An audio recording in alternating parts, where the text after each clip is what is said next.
Nagpakita na mataas na aktibidad ang ilang bulkan sa bansa sa nakalipas na magdamag. Kung magpapatuloy ito, sinabi ng PHIVOLCS na posibleng maulit ang senaryo sa bulkang Mayon nung sumabog ito noong 2023. Ang detalye mula kay Floyd Brenz.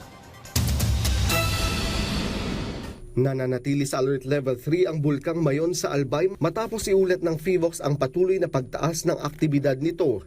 Ayon sa PHIVOLCS, ang pag-aalboroto ng bulkan ay dulot ng paggalaw ng magma at paulit-ulit na pagguho ng lava dome sa bunganga nito.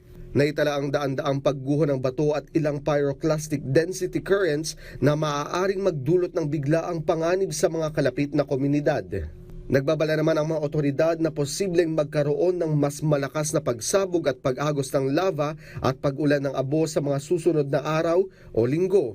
Mahigpit na ipinatutupad ang pagbawal sa pagpasok sa loob ng 6 na kilometrong permanent danger zone, lalo na sa mga lugar na madalas daanan ng lava at mainit na daloy. Ang advice namin sa kanila is sundin ang evacuation orders kasi nga may banta lalo na sa PDC.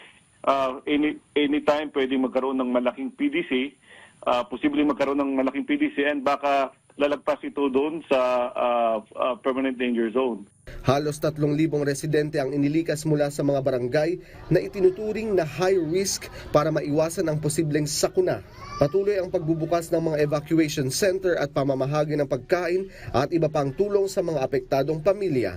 Samantala, nagkaroon ng maliit na reatomagmatic na pagsabog sa pangunahing crater ng Bulkang Taal noong Biyernes ng gabi na naglabas ng singaw na umabot hanggang 900 metro. Tumagal ang pagsabog ng humigit kumulang 4 na minuto at naitalag gamit ang thermal camera. Samantala, nagpapatuloy ang aktibidad ng Bulkang Kanlaon na nananatili sa Alert Level 2. Hinimok ng mga lokal na opisyal ang publiko na manatiling kalmado, ngunit mapagmatsyag at makinig lamang sa mga opisyal na abiso ng pamahalaan. Ayon sa PHIVOLCS, maaari pang tumaas ang alert level kung magpapatuloy ang paglala ng aktibidad ng Bulkang Mayon. Floyd Brenz para sa Pambansang TV sa Bagong Pilipinas.